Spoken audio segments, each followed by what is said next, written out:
Hola, buenas tardes.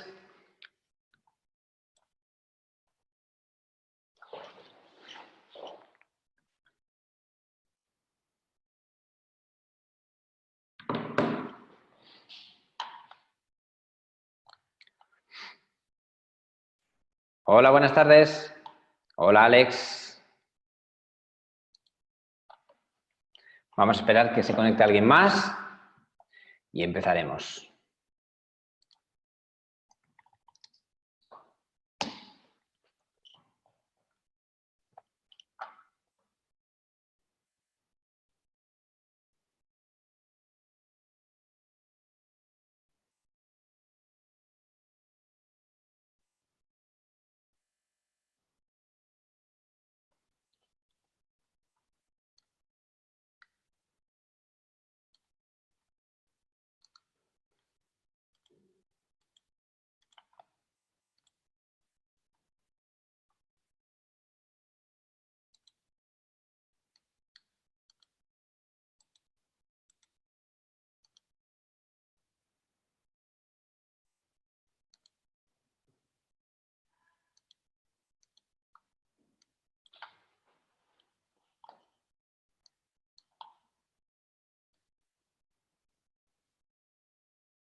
Hola, Alex. A ver, voy a esperar un poquito más, ¿vale? Por ver si se conecta más gente.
Hola, Javi. Hola, Miguel. Sí, dime. Eh, bueno, no sé si te parece bien. No sé si por una persona vas a continuar con la reunión o si quieres podemos dejarla para otro día, como quieras, eso. Voy a ver si se conecta alguien más, pero sí, igual si no, igual la podemos dejar para otro día porque es que a mí como hoy se ha enviado, es que como tenemos un evento, se ha concentrado mucho la publicidad en otra cosa y No veo que pasa alguien nada. se ha conectado más. Bueno, voy a comentar aunque sea, un momentito, voy a ponerlo en todos. Hola, hola Imac, hola, ¿qué tal? Pues ya que estamos dos, por lo menos ya empezamos, ¿vale? Por lo menos ya lo voy a hacer, por lo Ok. menos. Os digo que quien estén, como va a estar grabada, luego se puede ver, así que tampoco es mucho problema. Vale. Bueno, pues bienvenidos a esto, la segunda parte del webinar que sabéis que se queda grabado, ¿vale? Con lo cual realmente, en todo caso, podéis verla, compartirla y todas estas cosas de las que estamos haciendo en formación de todo tipo. Tenemos un evento en breves que ya os digo que está concentrando un poco nuestras publicidades, que es Talentic, aquí en Zaragoza, que igual alguno, no sé si lo habéis, os ha llegado o lo que sea, que es un evento en el que, pues bueno, se está haciendo mucho hincapié porque todos los años lo hacemos y hacemos unas conferencias y unas cosas para, sobre todo, también poner en contacto empresas con gente que quiere trabajar en ciertos entornos y tal. Y bueno, pues os recomiendo que lo sigáis porque es un sitio bastante interesante y si podéis venir, que vengáis porque, bueno, pues hay conferencias y puestas en un poco en común de gente que trabaja en el mundo digital y pues seguramente pues alguno de vosotros puede interesar, ¿vale?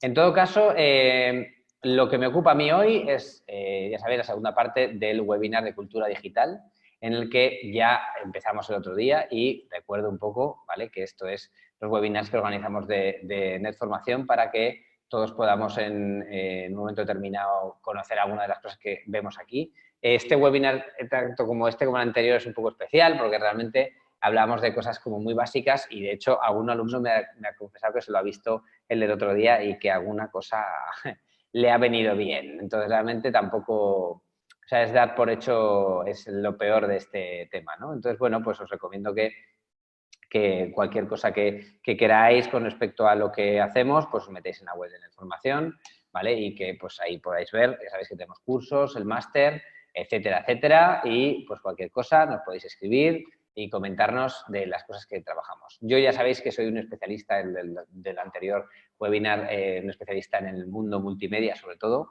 me dedico al 3D, ahora está, bueno, lo está petando bastante, este septiembre está siendo un septiembre muy productivo en cuanto a trabajo de 3D, muchos proyectos que se abren, siempre pasa en septiembre, es una cosa tanto en diseño gráfico como en proyectos multimedia, interactivos, videojuegos y tal, todo el mundo empieza en septiembre a la vuelta de agosto, que es el mes en el que este país se cierra completamente y parece que no tenemos ningún tipo de actividad. Pero bueno, en el primero vimos varias cosas como los componentes informáticos, qué significaban, a qué un poco afectaban cada cosa, factores de forma, hablamos de la obsolescencia, de la relación del software con el hardware, hablamos de los sistemas operativos, de los tipos de sistemas que hay, del kernel y estas cosas, de la actualización y luego ya hablamos de las redes, hablando de la configuración de las redes, de qué son, de cómo funcionan, de los conceptos que las rodean, como la IP, pues del tipo de redes que nos podemos encontrar, privadas y públicas, incluso pues hablamos también de los dominios y un poco de hosting, que alguna duda hubo en su día. Recuerdo con alguna persona, pero que me queda a mí claro, eso siempre es muy interesante porque la verdad es que llega mucha gente que no entiende esa diferencia y es muy importante en el mundo de la web porque hay gente que se está manejando con el mundo de la web y no entiende bien la diferencia entre dominio y hosting o no entiende a qué afecta cada cosa, ¿no? Etcétera, navegadores, URL y todo esto nos llevó un poco también a entender, o por lo menos explicar para precisar más qué es la nube. Hoy vamos a hablar de la segunda parte, que es manejo de archivos, descripción de los archivos, trabajar con la información correctamente, accesibilidad a los mismos y vamos a hablar de uso de programas y de la última parte de seguridad informática, ¿vale?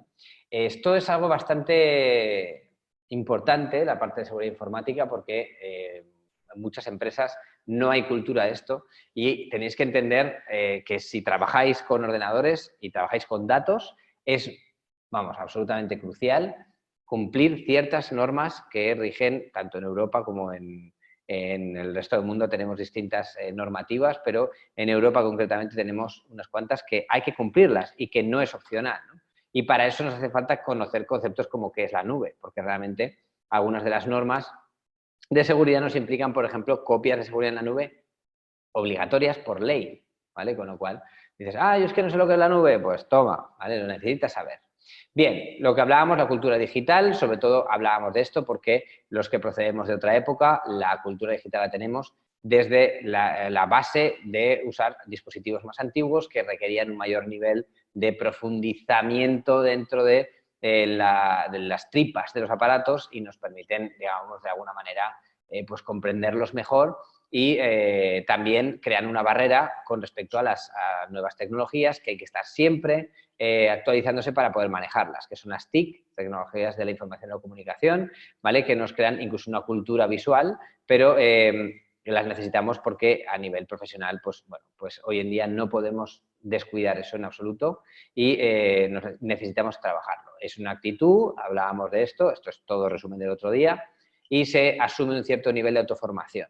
Los nativos digitales, pues resulta que creen que lo pueden manejar todo, pero realmente solo usan aplicaciones que son herramientas de muy alto nivel, es decir, muy, digamos, muy cercanas al usuario que no tenga conocimientos técnicos. Mientras que pues también existen los no nativos digitales que de alguna manera también tienen la otra cara, que es la de yo creo que controlo de lo mío y ya me vale, y tampoco tengo más interés en meterme en el mundo de hay una barrera, ¿no?, de cultura digital que cuesta superar, ¿no? Bueno, pues tanto los no nativos como los nativos tienen que superar la barrera de conocer un poquito todos los fundamentos para tener más facilidad a la hora de trabajar con un montón de herramientas, ¿no? Yo os lo digo yo, que mi perfil es precisamente eso, trabajar con muchísimas herramientas de todo nivel, ¿vale?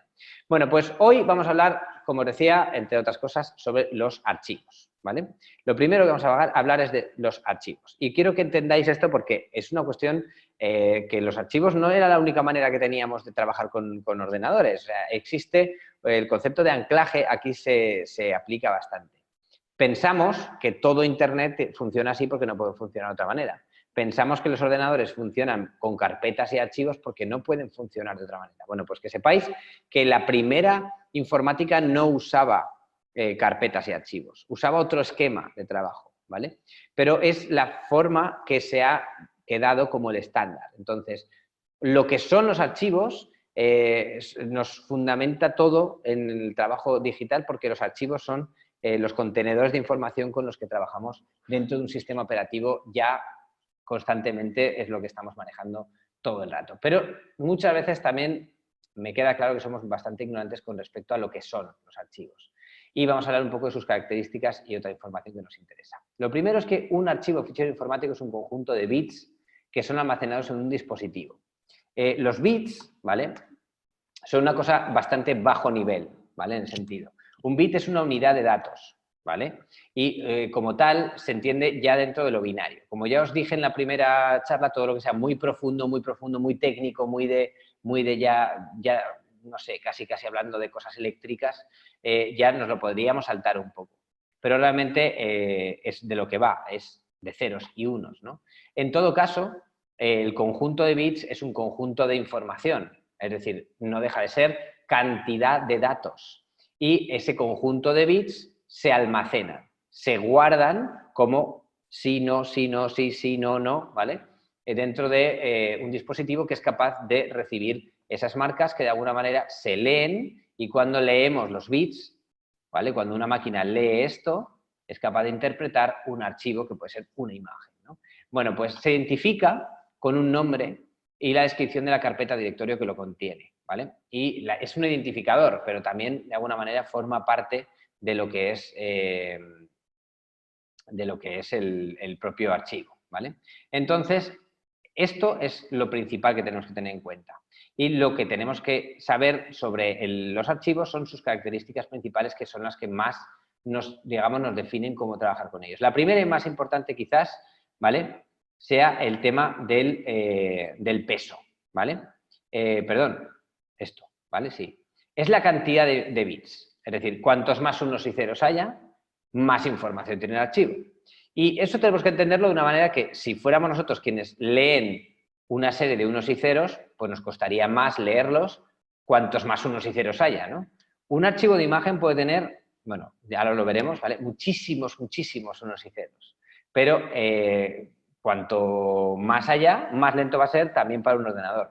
En todo caso, va a ser tan rápido y un ordenador está leyendo datos tan rápidamente que realmente parece que es inmediato, pero nunca nada es instantáneo, ¿vale? Es decir, que realmente todo esto lo que tenemos es, siempre tenemos una pequeña barrera de alguna manera de tiempo, ¿no? Pero es tan rápido que no lo notamos. Bueno, pues a mayor sea, mayor va a ser la carga para el dispositivo de almacenamiento, es decir, más espacio va a ocupar, más memoria va a ocupar de trabajo, es decir, la RAM que hablábamos el otro día, y el procesamiento del archivo va a ser más pesado para el procesador, ¿vale? Y las unidades se miden sobre todo en bits. Los bytes con Y no son lo mismo que los bits. Los bytes ya es una unidad más grande que el bit, ¿vale? Es decir, engloba muchos unos y ceros. y realmente es la unidad más pequeña, ¿vale? Si trabajamos con imágenes, por ejemplo, yo que sé, voy a buscar un mono, ¿vale? Pues una imagen tiene una serie de bits, ¿vale? Pero normalmente sería un número tan grande de unos y ceros que se apila, digamos, en otros números que son otras unidades que tienen un valor mayor, ¿no? Entonces, realmente tenemos los bytes como esquema fundamental. Y quiero que sepáis que en cualquier sistema le podemos dar al botón derecho en el ratón y ver las propiedades, en el caso de Windows, propiedades, en el caso de Mac, obtener información. Esto es algo que nos puede venir muy bien y que haremos un par de veces o tres, ¿vale? En este webinar, porque aquí veremos esto. Y vemos que el archivo tiene 234.572 bytes, ¿vale? Entonces, tenéis que entender un byte como un grupo grande de bits, que son los unos y ceros, ¿vale? Bueno, pues, como veis, tiene muchísimos unos y ceros, ¿vale? Y se engloba en una unidad aún mayor que son los kilobytes, ¿vale? Hoy en día casi el kilobyte es la unidad, junto con el byte es la más pequeña, pero en el manejo diario de archivos casi nada pesa menos de un kilobyte, ¿vale? O sea, enseguida todo pesa un kilobyte, ¿vale? Un kilobyte serían 1000, ¿vale? Esto tenemos siempre esquemas de miles, ¿vale? Y tenemos kilobytes, megabytes, gigabytes, terabytes y petabytes y tal, es decir, que vamos subiendo en el peso, ¿vale? Siempre son, pues, 1000 lo que sea, ¿vale? Pues 1000 kilobytes es un mega y etcétera, etcétera, ¿vale? Entonces, esto tenéis que tenerlo muy en cuenta porque las limitaciones a la hora de trabajar con archivos tienen mucho que ver con esto y muchas veces no nos queda claro.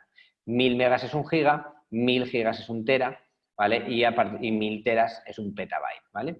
Y a partir de ahí empieza a escalarse la cantidad de información hasta un punto que empieza a llegar a considerarse lo que de alguna manera, que no exactamente se entiende como el Big Data, ¿vale? Que es conjuntos de datos enormes, ¿vale? ¿Habéis oído hablar del Big Data? ¿Alguien ha oído hablar de esto?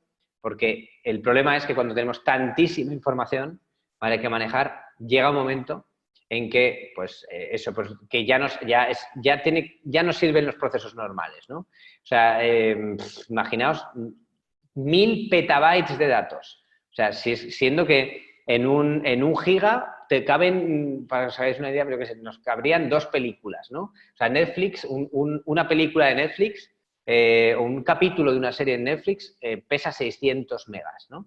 Más o menos. Que lo ves en el móvil, te va a consumir 600 megas de tu tarifa de datos, ¿no? O si lo ves en Wi-Fi, pues no te va a consumir esa tarifa de datos, pero es lo que vas a descargar. Bueno, pues fijaos, si son 600 megas, es decir, menos de un giga, y un tera son 1000 gigas, imaginaos cuántas películas caben en un petabyte, que son 1000 teras, ¿vale? Pues en 1.000.000 de petabytes, imaginaos cuántas películas son, ¿vale? Y hablamos de películas que suelen ser los archivos más grandes que manejamos.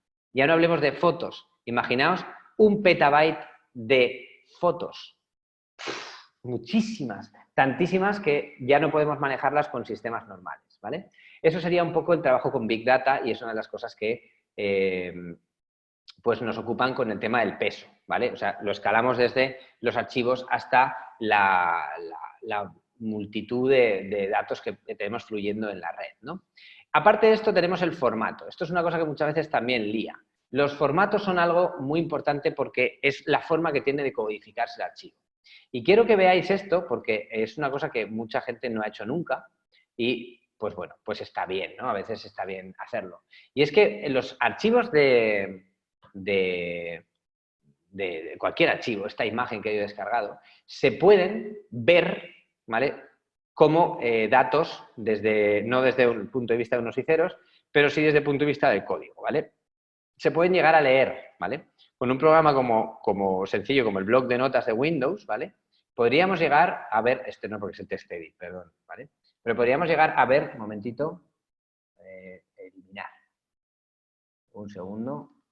A ver, no tengo notas tampoco, que es que esto no lo tenía yo aquí. Momentito.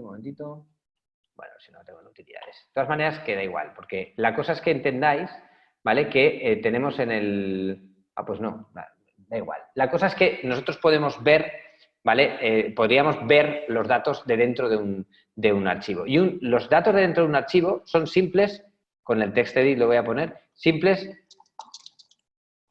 datos así, ¿vale? Podríamos leer esto, ¿vale? Bueno, pues todos los archivos tienen un encabezado, ¿vale?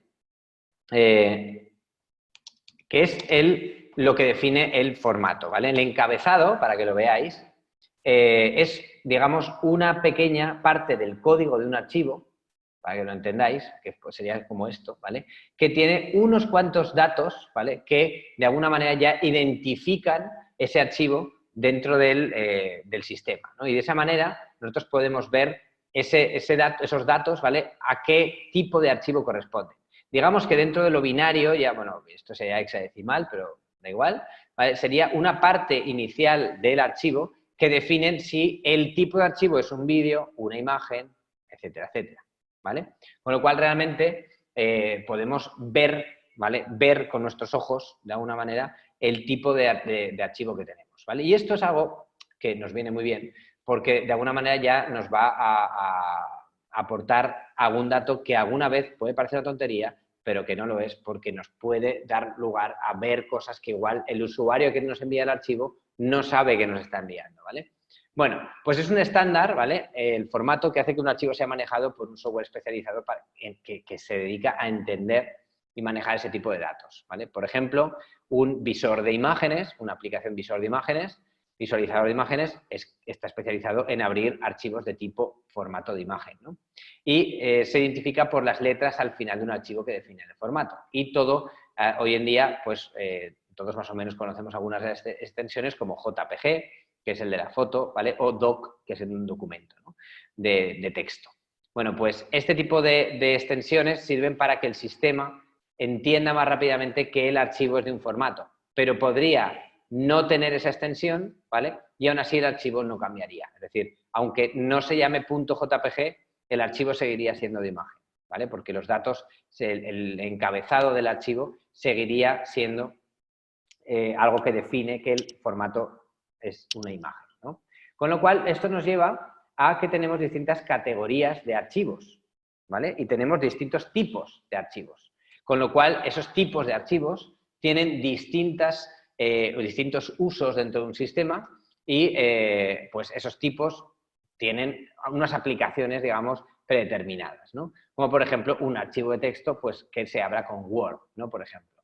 Pues estos sistemas, los sistemas operativos, hoy en día ya organizan los archivos en categorías, de tal manera que nos encontramos que tanto Windows como Mac, como Linux, Ubuntu sobre todo, como el Linux más utilizado, en usuarios finales, pues realmente tenemos la posibilidad de organizarnos los vídeos en una carpeta vídeos, ¿vale? Categorías, ¿no? Incluso Mac ofrece, en este caso Mac, pero porque estoy en un Mac, pero si no veríamos otra cosa, la posibilidad de usar etiquetas, ¿vale? Que nos permite asignarles colores a los archivos, de tal manera que este archivo es verde y también, de alguna manera, ya los estoy categorizando, ¿vale? Pero que sepáis que, como es una imagen, ya, de alguna manera, me permite hacer cosas, ¿vale? Que no me permitiría hacer con otro tipo de archivos que no es de imagen, ¿vale? Con lo cual, realmente, hay ya una distinción entre los documentos, como veis, ¿vale? Tenemos ya dentro de nuestra carpeta personal en los distintos sistemas, como por ejemplo, si vamos aquí, ¿vale? Como veis, tenemos documentos, imágenes, ¿vale? Vídeos, música, ya veis, ¿vale? Con lo cual realmente ya nos los categoriza. Algunos sistemas, de hecho, incluso... sí, exactamente. Yo personalmente no uso las etiquetas porque, os digo por qué, porque cada vez trabajo en un ordenador distinto. Entonces, claro, es una locura. Aquí tenemos un montón de Macs y cada vez yo tengo mi usuario, yo me conecto y ya. Pero, claro, estas son cosas que tienes que tener, digamos, configuradas en cada equipo, ¿no? Entonces, claro, ahí tenemos un poco una barrera, ¿no? Efectivamente, hay muchas de estas cosas que son un poco pijadas, ¿vale? Pero yo lo digo porque hay gente, me consta que por aquí hay gente que las usa bastante, ¿vale? Y luego tenemos otra información, ¿vale? Como os digo, los archivos incluyen más información de la que muestran. Y aquí es donde vamos a comprobarlo. Porque si le damos a obtener la información, podríamos ver cosas que en algún caso, ¿vale? No sabemos que una foto tiene, ¿vale? Por ejemplo, un archivo. Puedo saber su procedencia. Es decir, de alguna manera se guarda de dónde lo he bajado. Imaginaos qué problema puede ser esto si en algún momento... sí, también. Eso también lo puedes dar a botón derecho, propiedades, ¿vale? Y podemos ver las propiedades y otros datos, como por ejemplo los píxeles que tiene, las dimensiones en píxeles que tiene la imagen, el tipo de color que tiene, si tiene canal alfa, que eso lo podemos entender si manejamos imágenes, ¿no? Pero aparte de esto, ¿vale? Podemos ver comentarios que pueden tener, es decir, hay comentarios, podemos ver con qué archivo verlo y podemos incluso tener permisos, ¿vale? Dentro de los archivos. Que sepáis que todo esto implica muchas cosas, porque tanto la procedencia como otros campos, que veríais que en Windows se muestra de otra manera, otros campos que tienen los archivos, realmente nos pueden dar información sobre, por ejemplo, en las fotos, sobre con qué cámara está hecha una foto, ¿vale? O sea, que lo sepáis. Entonces, ese tipo de datos, que son, por ejemplo, los datos EXIF, ¿vale? Están codificados en la primera parte de un archivo de imagen cuando esa imagen está tomada directamente con la cámara y no ha sido modificada, ¿vale? Entonces, esos datos nos permiten saber, por ejemplo, para que os hagáis una idea, los controles que estaba haciendo el fotógrafo en el momento de echar la foto, ¿vale? En otros casos, como en los documentos de tipo PDF o doc, nos permiten saber qué usuario, dependiendo de si los tenemos disponibles o no, qué usuario estaba usando el documento en un momento determinado cuando se ha guardado, ¿vale? Es decir, guardado por el usuario llamado tal. Imaginaos el problema que puede tener eso si uno piensa que el hecho de abrir un archivo, editar un archivo y tal, no tiene mayores consecuencias. Con lo cual, que lo sepáis, porque en muchos casos os va a interesar para saber que, sobre todo para saber proteger vuestras propias cosas, ¿no? Y saber que vuestros archivos pueden tener información sobre vosotros, ¿vale? Con lo cual, eso os interesa para tenerlo en cuenta. Y eso también implica el uso de metadatos, ¿vale? Los metadatos son datos que están incluidos dentro de los archivos y que, como os digo, no vemos, pero están ahí, ¿vale? Como, por ejemplo, en este caso, la procedencia, ¿no?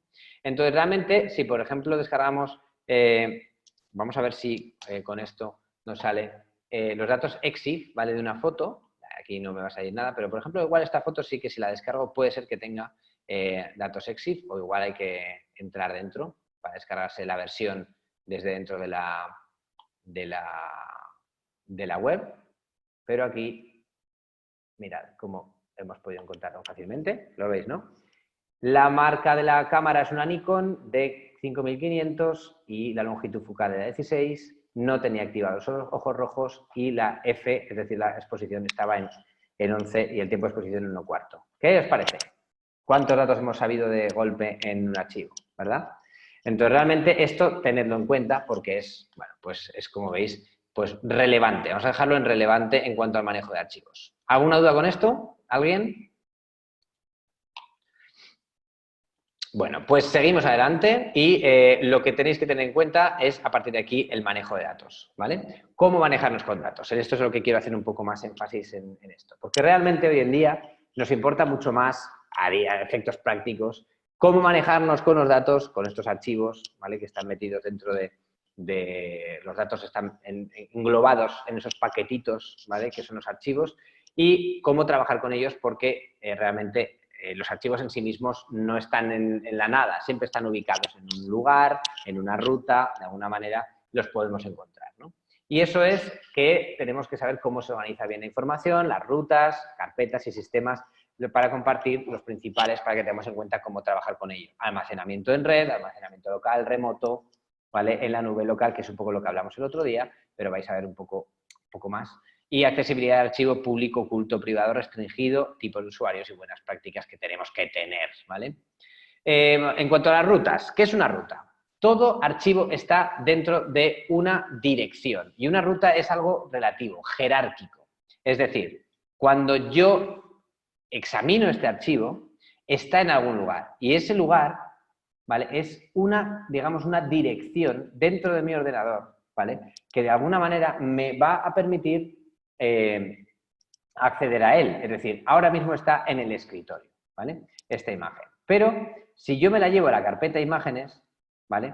Ahora esta imagen está en la carpeta imágenes. Y esa ruta, para que me entendáis, es una ruta, es algo que podemos incluso, bueno, en el explorador de Windows lo vemos siempre arriba, en Mac no lo tenemos aquí disponible, a no ser que saquemos, un momentito aquí, a ver dónde estaba, que ya os digo que como eso es el escritorio, un momento.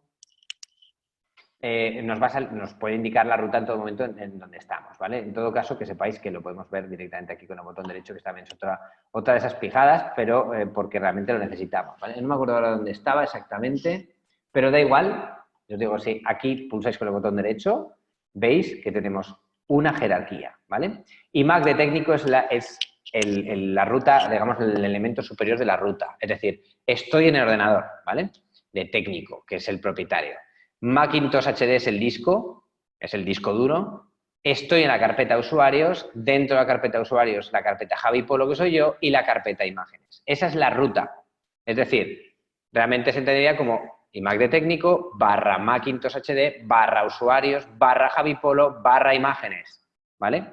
Y sin embargo, esta carpeta, o sea, este archivo, si nos vamos a buscarlo, está dentro del escritorio, que es otra carpeta que no es dentro de imágenes, sino que también está dentro de Javi Polo, ¿vale? Si yo creo una carpeta y lo meto aquí el archivo, ¿vale? Pues voy a llamarla carpeta, le pondremos un nombre como ahora veremos, ¿vale? Fotos, ¿vale? Y meto la foto aquí dentro. Y dentro de fotos creo una subcarpeta llamada desierto, ¿vale? Y arrastro aquí. Como veis, la ruta, ¿dónde está? Se ha creado 2 niveles más por debajo, que es fotos y desierto, ¿vale? Que están por debajo del escritorio, es decir, están dentro. Con lo cual, siempre vamos creando paquetitos dentro de paquetitos para que nos entendamos, y eso es lo que es la ruta. Pero esto es una forma de hablar de la ruta de forma absoluta. Cuando hablamos de ruta relativa, es cuando, sobre todo nos importa, ¿vale? Para cuando, por ejemplo, tenemos cuando tenemos en web, muchas veces cuando se trabaja en web, ¿vale? Otras cosas. Tenemos tantas, que me da igual cómo lo escriba, y más, ¿vale? Tantas carpetas dentro de carpetas, ¿vale? Que llega un momento, cositas, ¿vale? Que llega un momento en que como veis, la ruta es larguísima, ¿vale? Escritorio, fotos, desierto, otras cosas y más, ¿vale?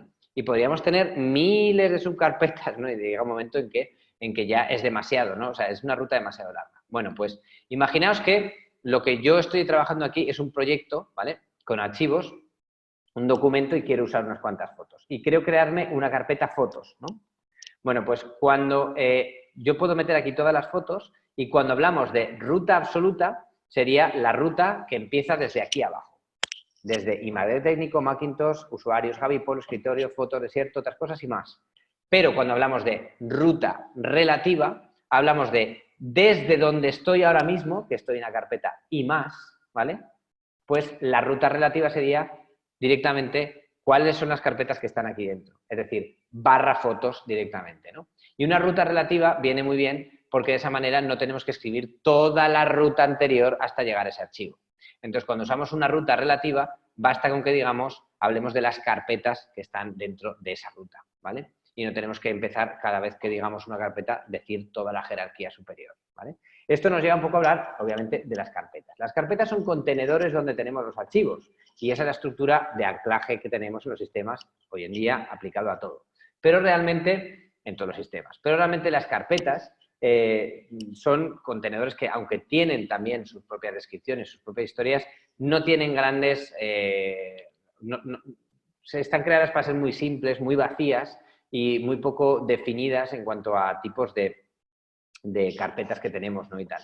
Los archivos son los que pesan un poco, llevan un poco el peso del manejo informático. Con lo cual, realmente las carpetas, sobre todo, importa la ruta y el nombre, ¿vale? Hay carpetas especiales en los sistemas operativos, como por ejemplo la carpeta imágenes o la carpeta vídeos, ¿vale? En otros dispositivos, como los móviles o el iPad o cosas de ese tipo, NIOS, las carpetas, por ejemplo, las imágenes, se guardan automáticamente en la carpeta de imágenes. Y realmente, en algunos sistemas no puedes sacar las imágenes de la carpeta de imágenes, ¿vale? Esto se hace precisamente para evitar, o sea, para compartimentar la información, ¿vale? Y las carpetas, esas son especiales, pero en general las carpetas son libres. Y luego están las carpetas de sistema. En algunos sistemas están accesibles, en otros no. Windows, por ejemplo, podéis ver la carpeta c2./Windows, donde, y la carpeta c2.archivos de programa, o program files realmente, que también en las traducciones hay muchos problemas, que realmente son carpetas protegidas, es decir, carpetas que tienen datos que no podemos modificar porque nos cargaríamos el equipo. Entonces, esas carpetas están protegidas. Como os decía, las etiquetas también nos ayudan con el tema de separación y clasificación de los datos en categorías, y tenemos la nomenclatura de archivos como algo fundamental. Bueno, y datos sobre los archivos os voy a comentar ahora, pero yo quiero que entendáis una cosa. Los archivos se pueden nombrar como nos dé la gana, todos los caracteres los tenemos aquí, pero no todos los caracteres son adecuados en todos los entornos. Quiero que entendáis que en otros países no usan la ñ y en otros países no tienen tildes, ¿vale? Pero sí que tienen la C con cedilla usada todo el rato o tienen otro tipo de acentuaciones, etc. Bueno, pues en general es recomendable que todos los archivos tengan un nombre descriptivo, ¿vale? Yo os voy a recomendar que en general no guardéis las fotos con nombre foto, ni documentos con nombre documento, sino que seáis un poco más descriptivos en general a lo que normalmente la gente está acostumbrada a ser con los archivos, ¿vale? Y aparte de esto, que los caracteres que uséis, si es posible, intentad evitar el uso de símbolos, ¿vale? Distintos de guión bajo, ¿vale? Y guión medio, ¿vale? O sea, guión bajo y guión medio, bien, pero el resto de símbolos son recomendables que no los uséis, ¿vale? Y que no uséis, si podéis evitarlo, uséis caracteres propios, ¿vale? De un lenguaje local, ¿no? O sea, que de alguna manera el mundo entero en informática habla inglés o chino, ya os lo digo, ¿vale? Bueno, pues que al final vais a tener problemas a la hora de plantear el uso de archivos que tengan una ñ, o ruso, sí, también, totalmente de acuerdo, totalmente. Ruso, chino e inglés. Pero realmente en esos mundos te puedes mover y todos los caracteres en esos mundos son los mismos, más o menos, ¿no? Pero realmente la ñ es una cosa muy particular y muy poco utilizada en el resto del mundo digital. Con lo cual, tildes, cosas de ese tipo, evitadlo porque os puede dar problemas, ¿vale? Los datos sobre los archivos hemos un poco comentado, que ya veis que hay, ¿vale? Y el tema de las búsquedas. Luego lo comentaremos para el tema de manejo de archivos, porque sí que me importa, porque realmente hoy en día tenemos la costumbre de buscar, y me gustaría que dejáramos de buscar, ¿vale? Los archivos de la manera que buscamos normalmente. No deberíamos buscar los archivos intentando jugar con la memoria dónde está un archivo, ¿vale? Deberíamos nombrar los archivos correctamente y nombrar las carpetas correctamente, tan correctamente que los buscadores nos encuentren las fotos, los archivos, los documentos, y automáticamente, porque va a ser siempre más rápido un ordenador buscando que nosotros, ¿no? Bueno, pues eso lo comentaremos ahora. Aparte de esto, tenemos los sistemas para compartir archivos. Esto es muy importante. Una vez que ya hemos hablado de la estructura un poco de los datos dentro de un dispositivo, tenemos que compartir los archivos como forma fundamental. Los archivos no solo son para nosotros, ¿no? Los archivos se crean muchas veces para ser compartidos, enviados y tal. Bueno, pues el email es hoy en día, os digo, uno de los peores sistemas que hay para compartir archivos. Es uno de los sistemas más utilizados para comunicarnos a nivel digital. Muy bien, vale. ¿Es uno de los sistemas más comunes? Muy bien también, porque de esa manera podemos asumir que cualquiera va a tener un email, ¿no? Pero realmente es uno de los peores para compartir archivos. Mucha gente no sabe que hoy en día, en la mayor parte de servidores que tienen, digamos, dominios personalizados, es decir, voy a mandar a alguien, te dan una tarjeta, ¿no? Mándame el vídeo ese, tal. Mándamelo por mail, ¿vale? Y tú le vas a mandar por mail un vídeo y ese vídeo, si se lo adjuntas de una forma normal, no le va a llegar nunca porque lo más probable es que pese más de 10 megas. Y hoy en día la mayor parte de servidores están limitados a archivos adjuntos en un email de 10 megas. Un email es una una dirección con un dominio, ¿vale? Que puede ser personalizado o, digamos, de un sistema tipo Gmail o Outlook o cosas así. Y lo que tenemos con eso es la posibilidad de tener digamos, un buzón personalizado.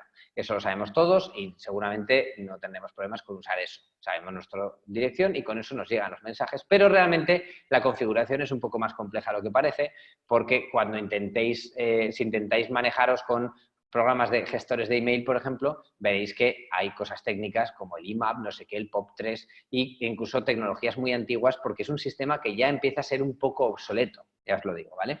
Entonces, las limitaciones de 10 megas hoy es muy poco. Hay fotos que pesan más de 10 megas. Una foto, ¿vale? Entonces, claro, tenemos problemas porque estamos acostumbrados ya a compartir con mucha más alegría y WhatsApp es muchísimo más potente a la hora de compartir vídeos. Y vídeos, por ejemplo, podemos compartir vídeos hasta 100 megas, o sea que realmente es mucho más potente. Pero claro, ya no es el mismo sistema, ¿no? Con lo cual tenemos ese tipo de problemas. Y las limitaciones también llevan al problema del spam, ¿vale? Es que en muchos casos, lo sabemos todos, pero el email ha sido utilizado a lo bestia para bombardearnos con ideas con mensajes que no hemos pedido. Hoy en día los mails realmente están bastante cubiertos ante el spam.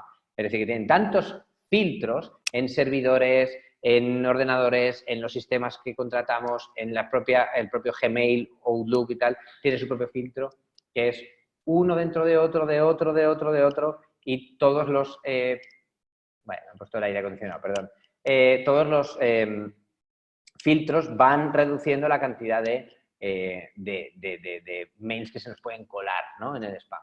Pero en todo caso, sigue existiendo, ¿vale? No sé, ¿hace cuánto que no abrís un mail de spam? ¿Os llegan muchos?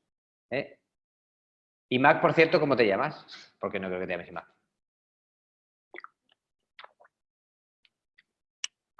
José, vale, mejor. ¿Cuándo os ha llegado el último? Ya ni os acordáis, igual, ¿no? O sea, ya normalmente están filtrados. Antes llegaba una barbaridad, hasta el punto de que el email pues, se volvió casi bastante inoperativo, ¿no? O sea, fue un momento ya de caos, ¿vale? No llega mucho.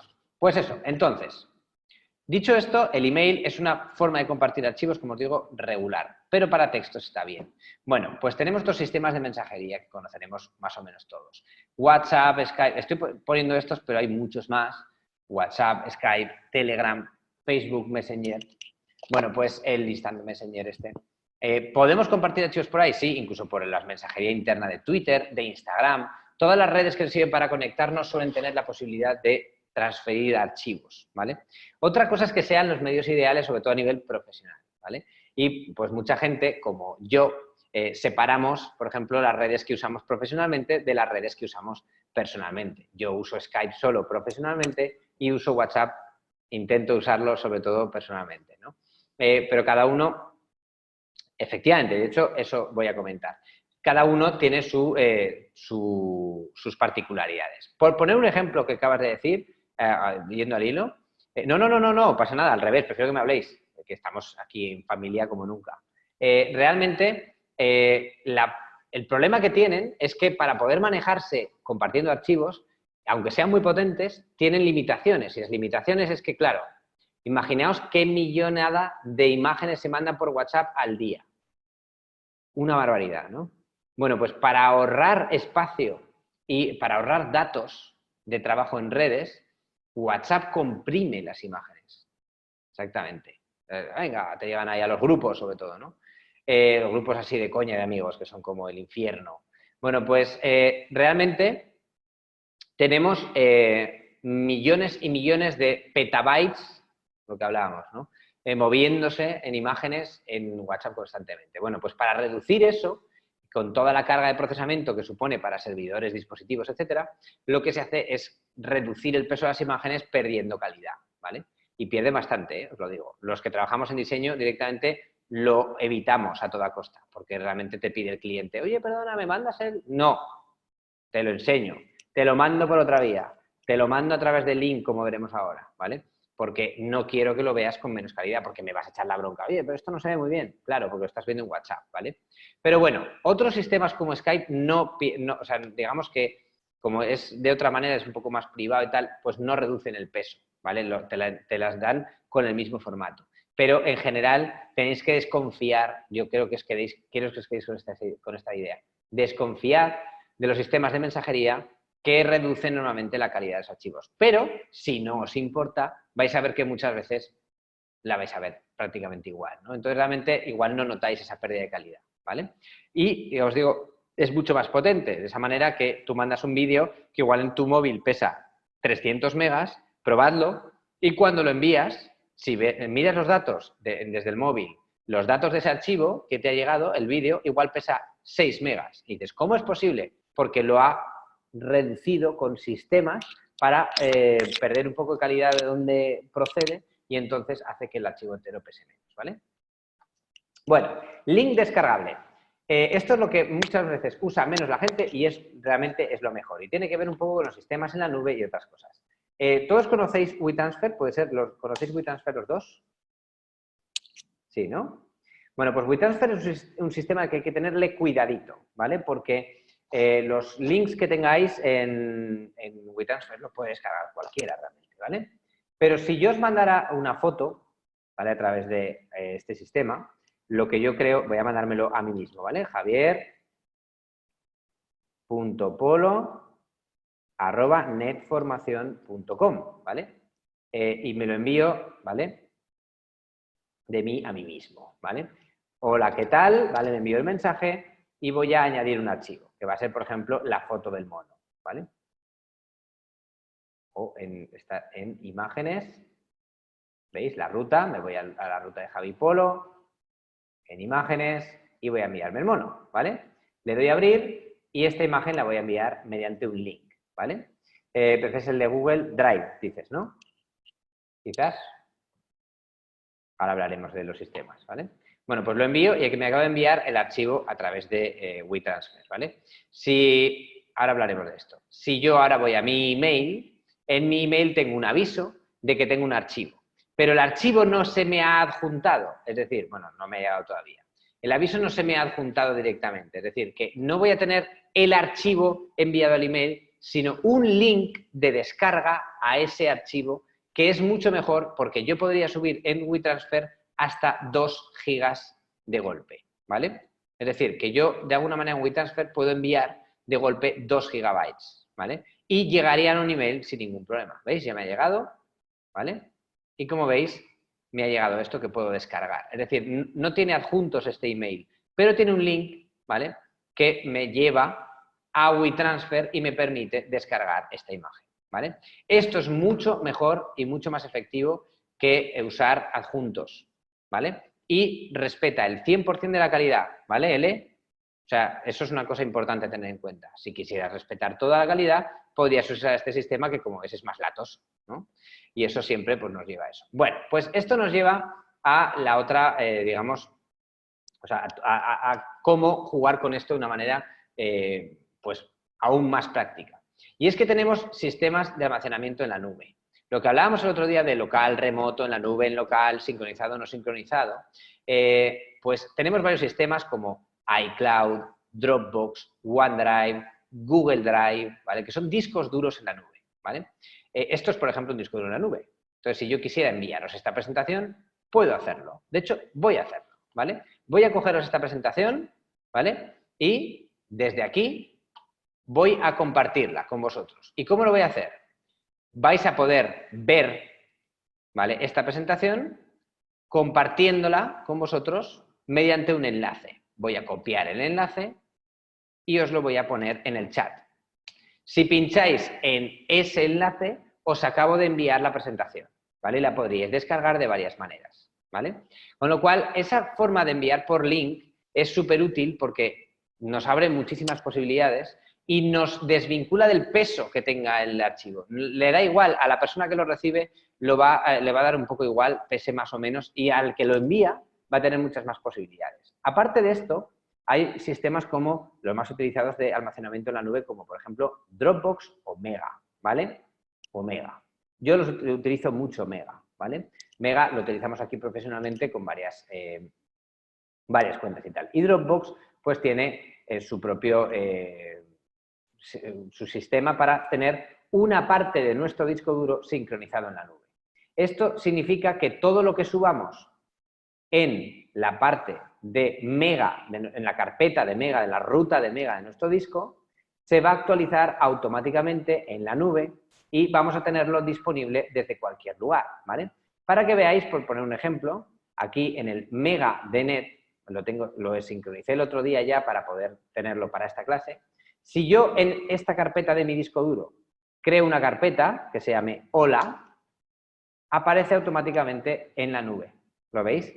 Con lo cual, si yo meto un archivo, ¿vale? Cualquiera, el archivo este que luego nos viene bien esto para poder buscarlo, ¿vale? Este archivo, ¿vale? Lo voy a copiar y lo voy a pegar aquí dentro, ¿vale? Pues ahora, de repente, se sincroniza y cuando se sincronice, aquí en esta carpeta, veis que el icono de Mega está sincronizándose y cuando termina, la imagen acaba de subirse a mi disco duro en la nube, ¿vale? Entonces, eso es, bueno, Mega y Dropbox son muy parecidos y Drive, ¿vale? Tanto Mega como Drive como Dropbox son muy parecidos, ¿vale?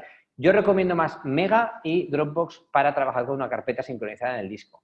Mega tiene más espacio de almacenamiento gratuito, 50 gigas. Dropbox tiene menos, el que menos, pero es el que tiene el mejor cliente, es decir, el mejor programa de todos, el que mejor funciona, el que menos problemas da, creedme, que lo uso mucho todos.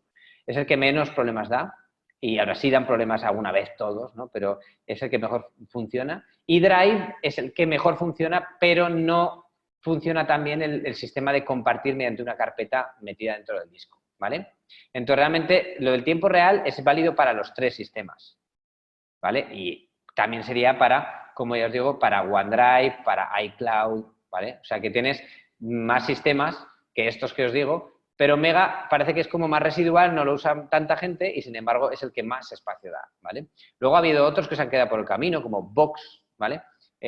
.com, ¿vale? Box.com, ¿vale? Es otro sistema de almacenamiento en la nube, ¿vale? Que, de alguna manera, pues se ha quedado un poco a medio camino, ¿no? Pero también tiene por su propio almacenamiento y tal, ¿vale? Bueno, pues que ha habido muchos sistemas y algunos, pues no todos pueden triunfar, ¿no? Con lo cual, la forma de compartir ideal, aparte de WeTransfer, que el problema de WeTransfer es que las cuestiones que compartáis caducan, es decir, en X tiempo vais a perder ese link y ya no lo podrá descargar, ¿veis? En una semana, la persona que lo ha recibido ya no lo puede descargar. Bueno, pues dentro de Dropbox, Mega Drive, cualquier cosa de este tipo, podéis obtener un enlace. ¿Lo veis? Si yo obtengo el enlace de este archivo, si yo os lo paso, podéis hacer clic en ese enlace y ver la imagen. Es decir, que podemos sacar enlaces a archivos, ¿vale? Dentro de nuestros sistemas de compartir, que es más, digamos, más interesante porque puedo compartir un enlace no solo a un archivo, sino a una carpeta y todos los archivos que yo meta en esa carpeta, pues, por ejemplo, tengo una carpeta con mi padre, ¿no? Y yo a mi padre le paso cosas. Pues me dice, escaneame este documento, hazme tal cosa. ¿Tú qué sabes de ordenadores? Bueno, pues yo le hago todo y se lo dejo en una carpeta que le he enseñado a usar, que todo lo que le deje se lo dejo ahí. Y entonces automáticamente a él le aparece, ¿no? Entonces está muy bien porque esa carpeta la tenemos los dos compartida y todo lo que yo meta en esa carpeta le va a aparecer a él, ¿vale? Eso es muy importante, ya que a la hora de trabajar profesionalmente no podemos depender de que la otra persona, bueno, use el mismo sistema que usas tú, pues tenga posibilidad de descargar las cosas con el medio que le apetezca. El link, la URL es algo que podemos mandar, como veis, hasta por el chat de Zoom, ¿vale? Por WhatsApp, por cualquier sistema. Y cuando un cliente me pide, pásame la maquetación del catálogo, ¿no? Bueno, pues yo le paso un link para que lo vea y lo descargue, ¿vale? No le paso por WhatsApp directamente el archivo, no le paso por mail el archivo, ¿vale? ¿Os queda claro? Esto es mucho mejor y este sistema es el que muchas veces, pues menos frecuente, ¿no? Es que lo use la gente que igual tiene alguna barrera, ¿no? Digital. Bueno, por dicho esto, los estados de un archivo carpeta pueden ser varios, ¿vale? Como habéis visto, dentro de Mega, ¿vale? Yo puedo darle que las cosas estén compartidas.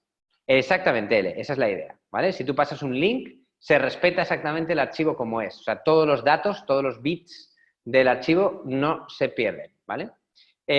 Como veis, puedo compartir cosas, ¿no? Y cuando compartimos cosas, ¿vale? Lo que puedo hacer es darles opciones de cómo puedo compartir, ¿vale? Y eso es importante porque los archivos pueden tener distintos estados en cuanto a compartirse. Eso sobre todo, Google Drive es bastante interesante en este sentido porque tiene la posibilidad de compartir de varias maneras, ¿vale? Esto es algo que os puede interesar. Por ejemplo, si yo quiero compartir este archivo, puedo compartirlo de varias maneras, tanto un archivo como distintas cosas. Puedo compartirlo públicamente, puedo compartirlo de forma oculta, de forma privada o de forma restringida, ¿vale? Cuando hablamos de público, hablamos de, por ejemplo, el de WeTransfer. Ese link que yo os he dejado arriba, si alguien lo escribe en un explorador, vale, es muy poco probable, ¿verdad? O sea, que alguien escriba tal, no sé qué, no sé cuánto, el link de WeTransfer que os he pasado, ¿vale? Bueno, no sé si lo he pasado o no. El link de WeTransfer, ¿vale? Ese link que teníamos ahí, que es, os lo voy a decir, lo tengo aquí, este link, ¿vale? Este link es público. Es decir, cualquiera que escriba esa secuencia de datos en un explorador se va a descargar ese contenido. Y dices, pero hombre, ¿cómo va a escribir nadie eso? No, una persona no. Pero como decía José, un ruso, porque es de donde vienen la mayor parte de ciberataques, robots que están, digamos, no un ruso una persona, sino programado un ordenador para estar haciendo eso todo el rato y descargarse archivos que estén en la nube. Con lo cual, eso tenéis que tenerlo en cuenta porque todo link que sea público es posible que os lo encuentren. Nunca subáis públicamente datos e información, archivos que tengan datos sensibles, ¿vale? Entonces, ¿cómo podéis hacerlo? ¿Oculto? No. Oculto es algo que también es exactamente igual que el link de WeTransfer, ¿vale? La diferencia entre público y oculto normalmente es que público está indexado, ¿vale? Pues mejor. Público significa que además de que se puede ver, se puede buscar, se puede encontrar, ¿vale? Yo puedo tener mis cosas en megas y compartir links con archivos a otra persona aunque no tenga mega. Exactamente, eso es. De hecho, yo los comparto con mis clientes que no tienen mega casi ninguno, ¿vale? De esa manera, pues, pueden ver los vídeos que yo les paso directamente pinchando en el link, ¿vale? No necesitan el sistema, ¿vale? La cuenta en ese sistema. Eso es válido para Dropbox, para Mega, para Drive, ¿vale? Algunos sistemas te dicen, necesitas cuenta, ¿vale? Pero estos no. Bien, pues cuando tenemos un link oculto es igual que público, ¿vale? Lo que sucede es que el oculto no aparece en los buscadores, ¿vale? Esto sobre todo se usa en YouTube para tener vídeos que si tú los buscas en YouTube, buscar vídeos de, yo qué sé, de coches, pues no te va a aparecer nunca en el buscador, ¿vale? Pero alguien que escriba ese código raro del vídeo lo va a encontrar. Es decir, oculto es como público, pero que no es fácil de encontrar. Pero, como os digo, es público igualmente, ¿vale? Y luego tenemos privado y restringido. Un archivo privado es algo que solo puedes ver tú, ¿vale? Es decir, está en mi mega, ¿no? Pues todo lo que esté en mi mega y es privado, solo lo puedo ver yo, ¿vale? Es decir, que nadie tiene acceso porque no existe un link que alguien pueda encontrar, ¿vale? Pero tenemos la posibilidad de tener acceso restringido, ¿vale? El acceso restringido es acceso a través del cual, vamos a hacerlo, ¿vale? A través de un sistema de restringir, ¿vale? El acceso de tal manera que solo algunas personas con algunos usuarios, y ahí sí tienes que tener cuenta en ese sistema, a algunos usuarios de ese sistema en concreto les das permiso para que vean, editen o hagan lo que sea con ese archivo, ¿vale? O con esa carpeta o con ese lo que sea. Con lo cual, si por ejemplo, me dierais vuestra cuenta de Gmail, yo podría compartirlo con vosotros, ¿vale? Una carpeta o un archivo. Entonces, esa persona, de repente, va a tener acceso a ese archivo, ¿vale? Pero solo las personas que tengan cuenta en Google Drive, ¿vale? Y solo las personas con las que he compartido, ¿vale? Con lo cual, ese acceso se llama restringido. y es el más seguro dentro de los de compartir, ¿vale? Es decir, cuando compartimos de esta manera, también es el más incómodo para la gente, porque como ves, mola mucho mandarle un link a alguien y que lo abra y no tenga que hacerse cuenta en nada. Pero realmente no es el más útil. Y, por ejemplo, cuando yo en mi trabajo, que es constante, firmo acuerdos de confidencialidad para hacer un trabajo que todavía no se ha publicado, pues obviamente no puedo usar ningún link ni público ni oculto, ¿vale? O sea, hay cosas que dan igual, pero si firmas un acuerdo de confidencialidad te puedes meter en un lío, ¿no? Y por eso tenemos tipos de usuarios, administrador, que concede permisos y que puede dar accesos de solo lectura. Esto significa que yo soy el administrador de un archivo, de la presentación de webinar, ¿no? Y yo os he pasado el link, pero no podréis editar la presentación, ¿vale? La presentación no podéis alterarla, porque solo, a no ser que yo os diga que sí, porque solo, si os digo, venga, cualquier usuario puede ver o puede editar, ¿vale? Pues cualquiera que lo pueda, que tenga el link, ¿vale? Verá, pero no puede editarlo, ¿vale? Porque yo le estoy dando permisos de visualización, pero no de edición, ¿vale? Y también tenemos permisos de comentar, ¿no? Poner una nota, ¿no? Me gusta tu diapositiva aquí, me gusta este texto, no me gusta nada este otro. Bueno, pues eso se podría hacer, ¿vale? Pero no puedes cambiarlo, ¿no?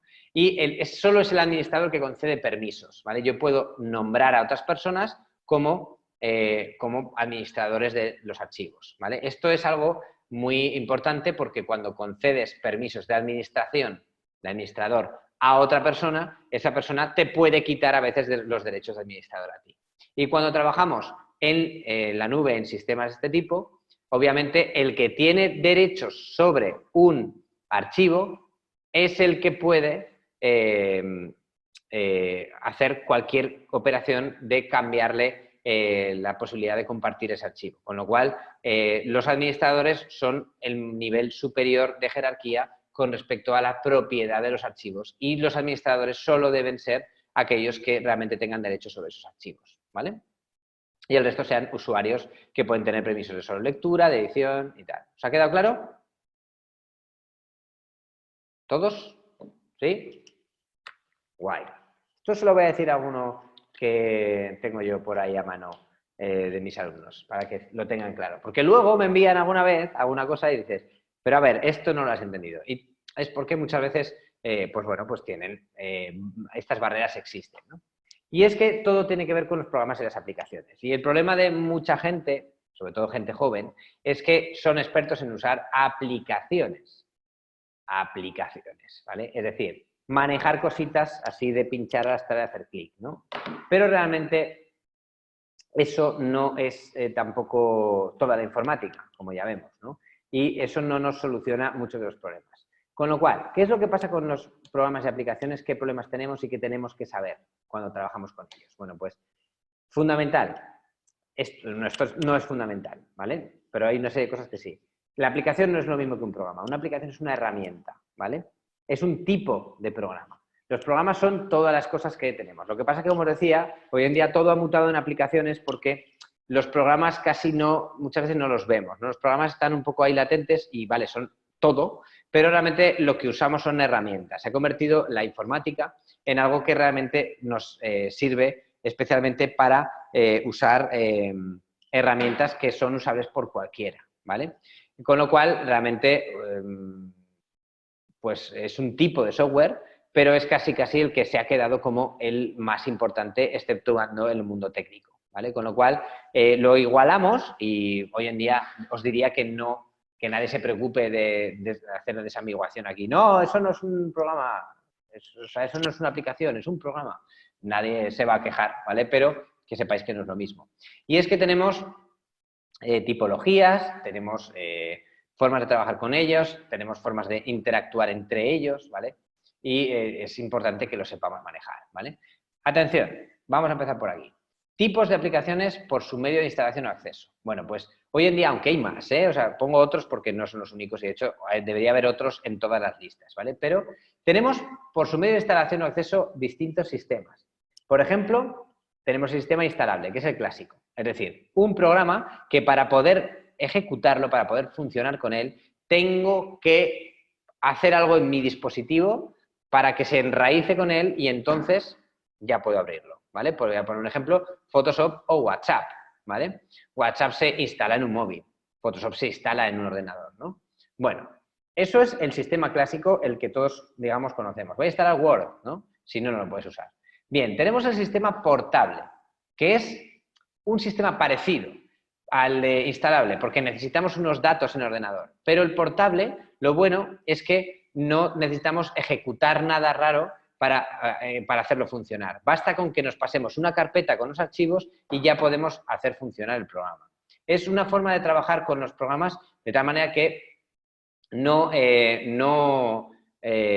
ralentizan los sistemas, no hacen que los ordenadores vayan más lentos por tener demasiados programas instalados, ¿vale? Los programas portables suelen ir más lentos que los programas instalados, pero muchas veces van casi igual y digamos que tienen este componente de practicidad porque realmente lo puedes quitar simplemente borrando una carpeta, ¿no? Y no tienen ningún problema, ¿no? Los móviles casi todos llevan el sistema instalable, es decir, las aplicaciones tienen que instalarse. Y una de las razones es que de esa manera las tiendas de aplicaciones desde las cuales instalamos los programas realmente tienen un filtro también de seguridad y de calidad, ¿vale? Con lo cual el sistema portable no es tan, digamos, tan adaptado y de hecho te saltan alarmas, te dicen, ¿estás seguro que quieres hacer esto? Porque esto no cubre, tienes que activar la posibilidad en tu móvil para poder hacer cosas que no sean las que te dejamos hacer en un principio, ¿no? Porque realmente puede existir virus, ¿vale? Puede existir software malicioso que de alguna manera nos robe datos o haga otra serie de cosas, ¿vale? Luego existe la web app, que es uno de los sistemas que creo que menos se usan, que es, por ejemplo, esto. Mega es una web app, ¿vale? Pero os voy a poner un ejemplo que es Trello, ¿vale? Trello es un sistema de organizar la información y Trello tiene una aplicación instalable, pero también tiene la aplicación aquí, como veis, en la web. Y el programa instalable es exactamente igual que el programa en la web. Es decir, vemos lo mismo. Yo entro a través del explorador y manejo el programa exactamente igual, ¿vale? Bueno, pues que sepáis que hay muchos más, ¿vale? Trello te encanta, me encanta que te encante, porque yo te diría que solo quiero trabajar con gente que usa Trello, ¿vale? Te lo diría, pero no lo voy a decir muy claramente, ¿vale? Pero es verdad. Otros sistemas como Slack, ¿vale? También, como está este programa, pero para que veáis la potencia de una web app, ¿vale? Tenemos programas dentro del mundo, pues eso, perdón, este no, del mundo web, ¿vale? Que realmente, un momentito, a ver, ¿dónde estaba? No, esto lo tengo aquí. Bueno, aquí también tengo web apps gráfico. Por ejemplo, voy a poner un ejemplo. Es que quería uno concreto, pero da igual. Voy a poner un ejemplo. Fijaos, esto es para hacer directamente, hay miles, ¿no? Esto es una herramienta que es como un programa, pero en vez de instalarlo, directamente yo solo entro en una dirección, ¿vale? Y entro, ¿no? Y digo, venga, quiero hacer un cartel como este. Pues, venga, pues de este rollo, pues este. Y me dice, venga, ¿vale? Y ya puedo trabajar directamente aquí sin instalar ningún programa. Y tengo un editor de fotos, puedo editar el texto, ¿lo veis? ¿Vale? Estamos en, ¿lo veis? Cultura digital, ¿vale? Pues cultura digital. Y como veis, pues tengo Photoshop sin instalar Photoshop, ¿vale? Y de hecho ya totalmente funcionar. Bueno, pues de estos hay miles de programas, si queréis os cuento pero como os digo hay miles, ¿vale? Os paso hay miles y os recomiendo que los busquéis porque las web apps son programas que directamente no necesitan instalar nada en tu ordenador. Trabajas directamente desde la ventana del explorador y creo que no hace falta que os diga que esto es maravilloso. Pero es que además hoy en día hay hasta programas, o sea, no son todos los programas así simplemente de gráfico o de lo que sea. No, por supuesto que no. Los programas que hay en el mundo web app es increíble lo que hacen. Es decir, podemos tener programas que hacen 3D, pero 3D, o sea, 3D completamente. Y claro, hasta ese nivel, ¿no? Lo más conocido quizás sea el paquete de Office integrado dentro de Google Drive, ¿vale? Puedo tener dentro de Google Drive puedo tener documentos, hojas de cálculo, presentaciones o incluso otro tipo de contenido. Esto es para muchos el sustituto del Office, porque como veis yo puedo escribir aquí y tal, ¿vale? No necesito, de hecho me encanta ver cómo no tengo el botón de guardar, ¿lo veis? Porque automáticamente se está guardando en la nube, ¿vale? Todo lo que haga en su mayoría son gratuitos, bueno, no son gratis, vamos a dejarlo claro, L. Todos los sistemas van a coger tus datos, es decir, todo lo que uses normalmente se acaban quedando algo de ti, sea datos de uso, estadísticas y tal, ¿vale? Es decir, gratis hay pocas cosas, ¿vale? Hay algunas, pero pocas, ¿vale? Ya os digo, lo que es gratis de verdad, normalmente es lo que es open source, ¿vale? Y gratuito. Como por ejemplo este programa de 3D, Blender, ¿vale? Bueno, pues hay algunas cosas que sí que tienen eso y hay cosas que no, ¿vale? Entonces yo diría que gratis, porque dinero no pagas, ¿vale? Pero pagas en otras cosas que no te están robando, ¿vale? De alguna manera, cosas que tú notes, pero de alguna manera esos datos que tú les das, tú no lo notas y sin embargo ellos sí comercian con eso, ¿vale? Que lo tengáis en cuenta porque yo lo uso, soy consciente de lo que hago y soy consciente de lo que no hago, ¿vale? Es decir, sé cuándo no quiero usarlo, ¿vale? Y seguro que tienen datos que de alguna manera pues te pueden... No te gustaría, ¿no? Que de alguna manera pudieran tenerlos contra ti en un momento determinado, pero creo que nadie hoy en día se olvida de eso. De hecho, hoy en día, estuve hace poco en unas charlas de TEDx, que son charlas sobre tecnología y tal. Hoy en día ya no hace falta, o sea, da igual lo que hagas, porque los satélites te pueden reconocer con reconocimiento facial estés donde estés en el mundo. Con lo cual, hoy en día decir, no voy a usar nunca más Google Drive, bueno, si es porque no te espíen, creo que te van a poder espiar igual. Lo que pasa es que quizás no les estás regalando tantos datos, ¿vale? Por lo menos que lo tengáis en cuenta. No, eso tenedlo en cuenta, ¿vale? El mundo digital tiene esa contraprestación, en ese sentido se ha perdido la batalla, ¿vale? Internet no es un sitio de libertad, sino es una aparente libertad, ¿vale?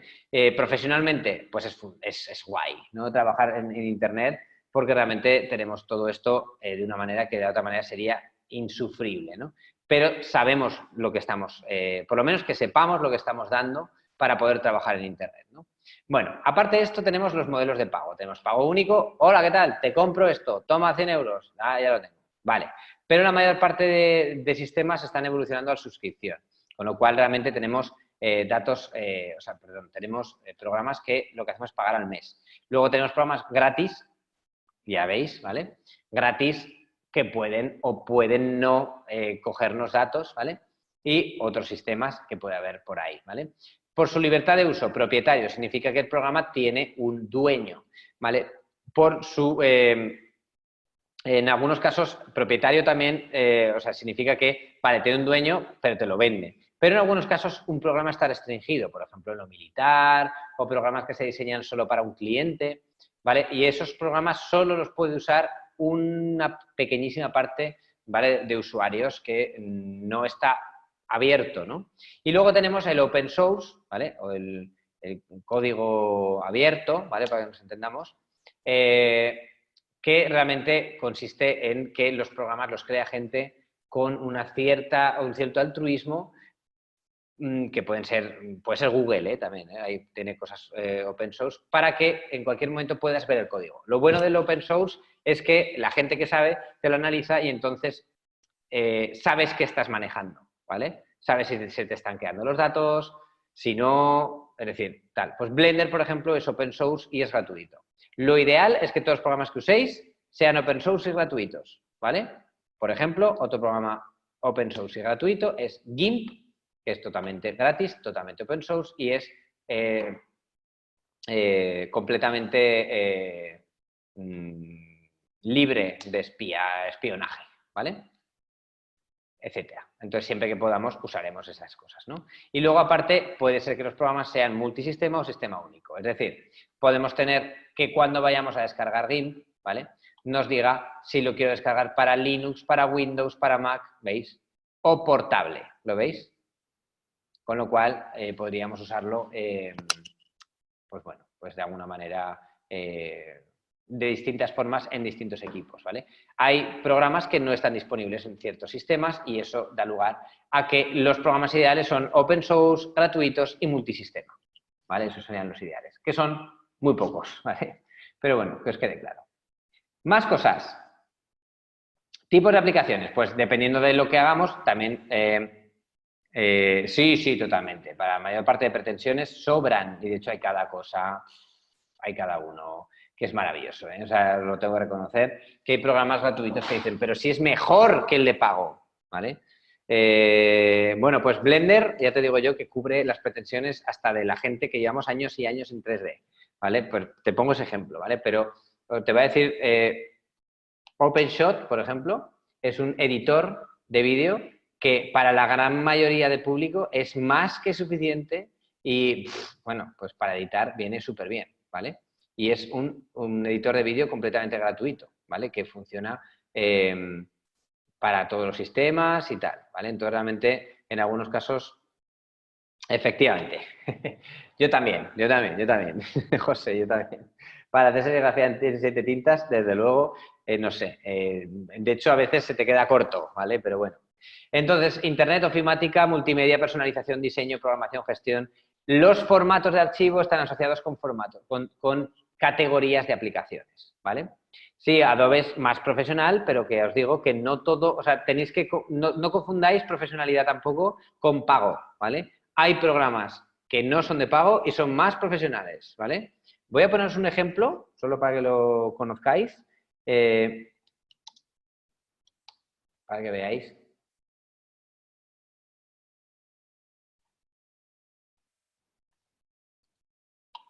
Los de Magix, ¿vale? Y bueno, os voy a decir otro mejor, ¿vale? Aún más importante. ¿Cómo se llamaba? Open source, un momentito. No, perdona, gratuito. Free Video Color Grading, ya veréis cómo me va a salir enseguida. DaVinci Resolve, ¿vale? Por poner un ejemplo, ¿vale? Para que entendáis que no todo es profesional, no significa de pago, ¿vale? No siempre. El DaVinci Resolve es un programa gratuito que es utilizado por lo más bestia del mundo, ¿vale? Yo lo uso ahora para unos vídeos que estamos usando. Bueno, pues Blackmagic lo ha dado gratuito. Creo que ahora, no sé si lo ha capado un poco o no, ¿vale? Algunos de los programas los ha capado, ya no tenemos la posibilidad de descargarlo gratis, ¿vale? Pero en algunos sí, otros no, ¿vale?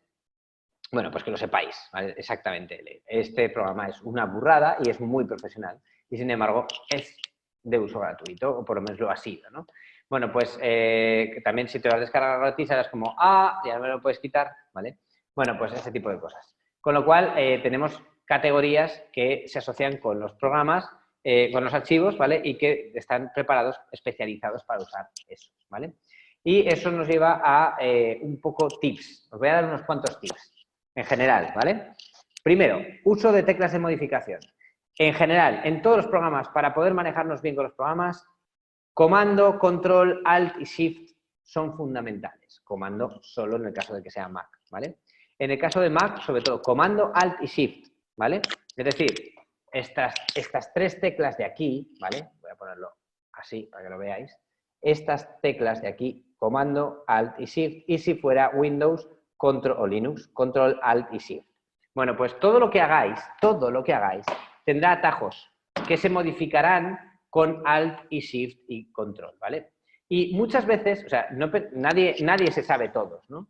Pero hay muchas cosas, ¿vale? Que uno no sabe. Y, por ejemplo, si te metes en Instagram, ¿vale? Y uno, bueno, o en cualquier sitio, ¿no? Yo qué sé. En muchos sitios de fotos y tal, ¿vale? Foto galería, vamos a ver alguna cosa por ahí. Bueno, voy a buscar Photostock, ¿vale?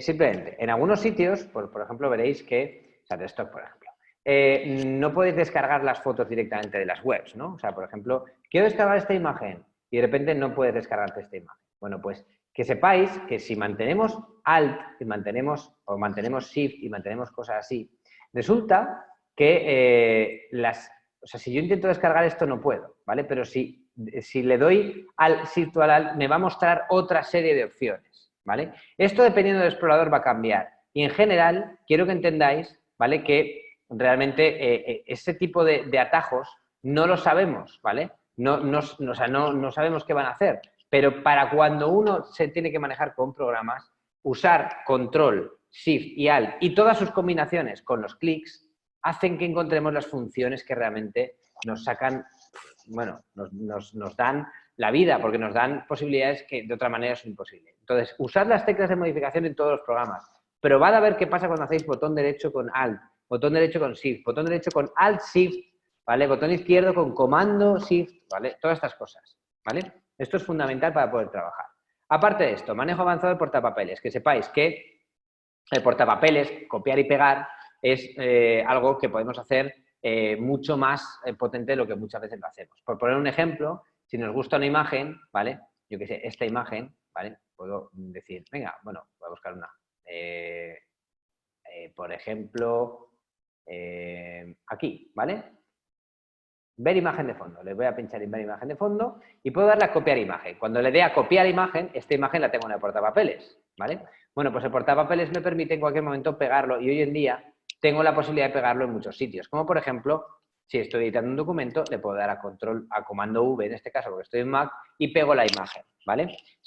O sea, puedo pasar textos de un programa a otro, imágenes de un programa a otro. Vídeos no, ¿vale? Pero sí puedo pasar en la URL del vídeo.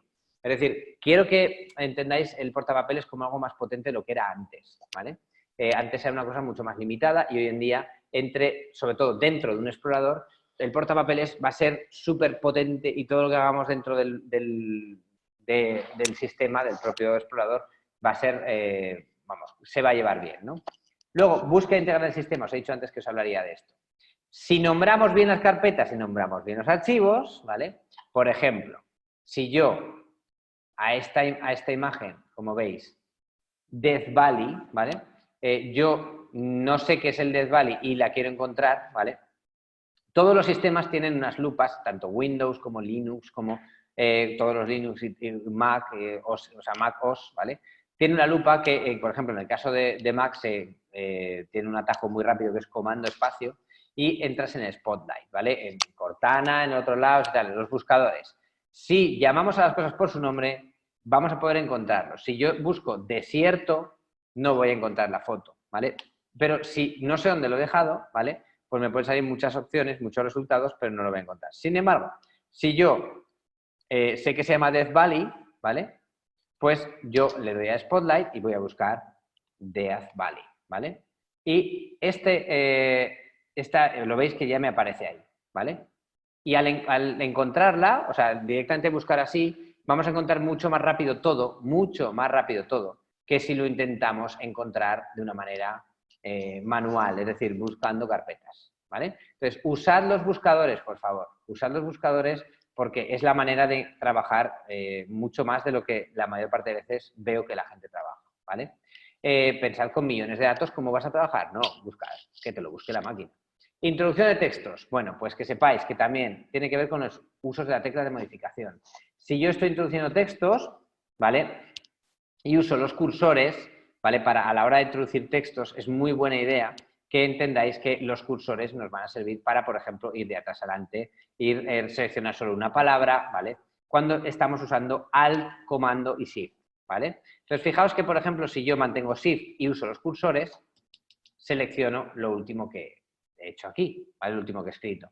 Esto en Mac, en Windows es diferente, pero te da lo mismo, o sea, opciones. Si uso comando y los cursores, voy de principio a final, como si fuera inicio y fin en Windows, ¿no?